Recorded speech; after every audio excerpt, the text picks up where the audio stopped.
Stephanie, do you feel the same? That is Stephanie Caprara, Montreal-born, Montreal-raised.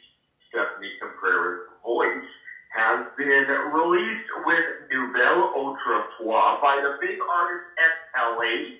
Her voice was featured in that. She's on the track entitled Angle Optus, featuring co-written and considered produced pretty much by Jerome Philippe Bolindia, who is certified platinum. She has the opportunity to be the opening act for Canadian artist Sean Desmond in Montreal. She has her new single titled Let Me Know, and boys and girls, don't worry, because you're going to hear it later on. It's in rotation in the U.S., it's in rotation in the U.K., it's in rotation in Australia, it's in the rotation in Germany, and of course, obviously in Canada. This girl is basically, quite frankly, hitting the stratosphere. So please welcome, we're going to learn all about her, because you're going to learn all about her on the airwaves in the not-too-distant future. Here's Stephanie Caprara. Stephanie, holy cow, girl, you've been busy. Yes.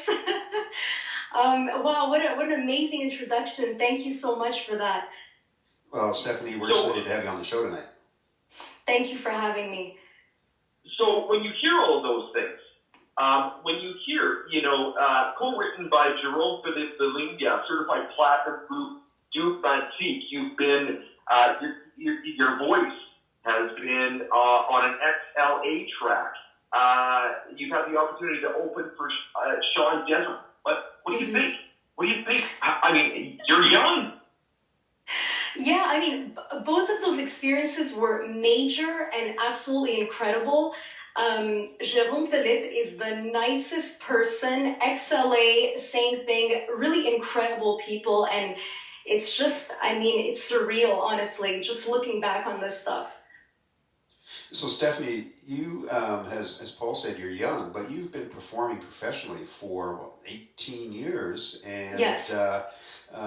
So you obviously started when you were really young. So was music always in your background? Was your family musical? My dad sings a little bit, but he never actually pursued it professionally. Singing has been a passion, an obsession of mine since I was a kid. I used to spend all of my allowance money on CDs and spend hours listening to music and singing along in my room.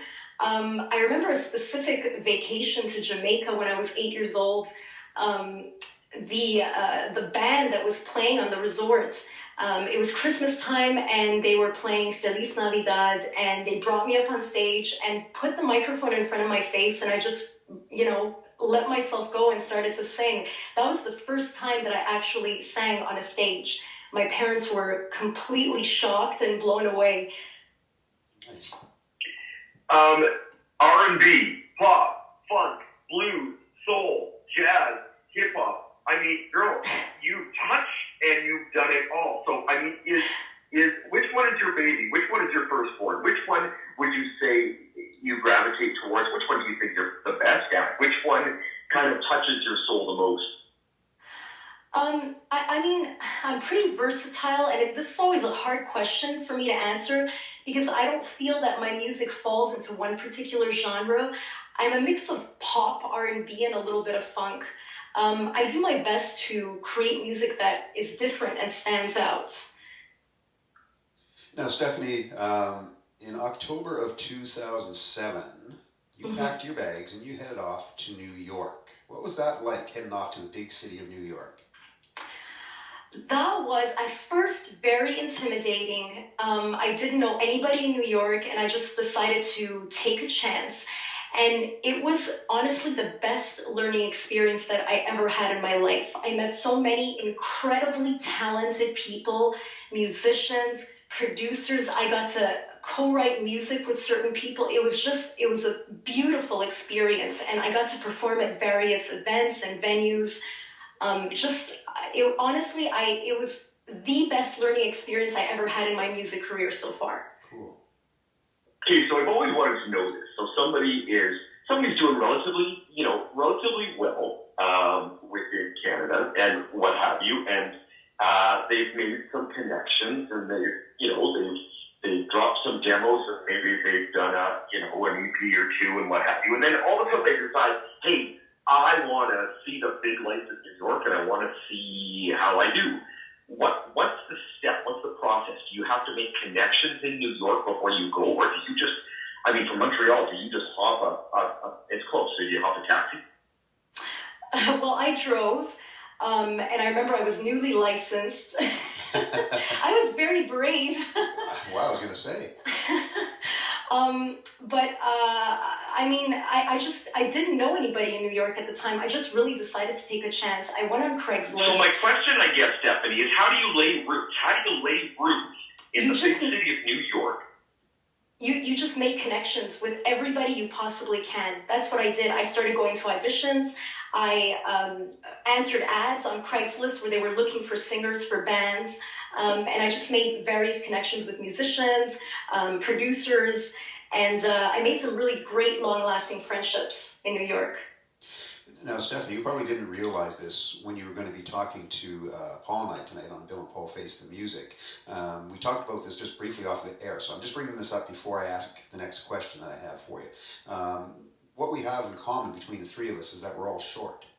And Paul and I were telling you how tall we were off air, only to find out that you're even shorter than us. And I was commenting, well, when you look at your website, you look a lot taller than Paul and I. So obviously, Paul and I aren't doing something right when we get our photos taken or whatever.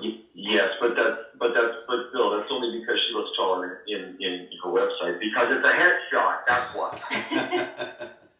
So Stephanie, you also teach. Yes. I see, you teach piano, ukulele. I believe you do vocal lessons as well. So is that something that you've been doing for quite a while? I've been teaching for close to 20 years, and I feel that it's really rewarding work. I love watching students grow and gain confidence and find their voices. One of the best experience was from a young girl I taught who sent me a message years later to tell me that I was a huge part of her life growing up and one of the biggest reasons she loves music today. Something like that really meant the world to me. So I love what I do. I love teaching. I love making connections with people. I'm blessed. I'm really lucky. So, have you ever, okay, let me touch on this music thing here for a second. Have you ever had a student that just wowed you? That just said, there's the next hit. I've had a few students like that. Yeah, absolutely. I've had a few students like that. Okay, and did you counsel them? Did you ask them to keep going? Did you give them extra classes? Did you what happened? Did you kind of counsel them and guide them along? Of course. What I do is I focus primarily on vocal technique. I think it's really important for singers to train their voices properly if you're going to do this professionally. So I help them to understand their voice, to learn how to take care of it, expand their range, and really focus on gaining confidence and improving their stage presence.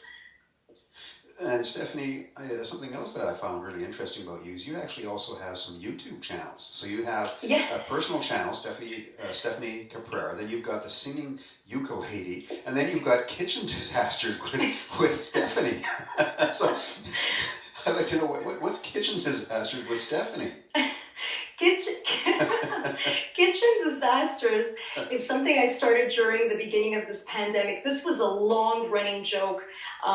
Every time I talked about my cooking skills, not that I'm a bad cook, but I'm kind of a fly by the seat of my pants kind of person in the kitchen. I don't really know what I'm doing, but I make things up as I go along. This is primarily a comedic channel with a musical interlude. It's a lot of fun. There's some interesting and healthy recipes on that channel, but it's very comedic and it's completely disastrous. Oh, wow. I find it equally funny that you have time for an interlude as your microwave is exploding. Yeah, wow. I find that very interesting. Wow, you planned that well. Hey, here's what I want to know about Montreal. What's the music like in Montreal? It's very versatile. We have different styles that happen here in Montreal. We have jazz, we have pop, rock, a lot of rock actually. It's really vibrant and versatile city. So there's a lot of opportunity in different genres of music here, and I mean, especially in the summer, there's so much going on. Now, Stephanie, has all artists, of course, the pandemic has affected all artists, not being able to perform live, etc. So, what have you been busy doing, and what are you looking forward to in 2021? Well, I've had to move my music classes from in-person to online, which has worked out for me because I gained some international students as well.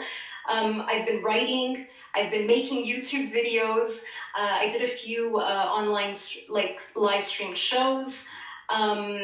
I do miss performing live at venues, but it's also been an opportunity to reimagine the normal form of creativity and find other innovative ways to stay connected with my audience. I mean, I've been really focusing on writing more than anything and just planning my next move, and I'm actually working on an EP. Nice.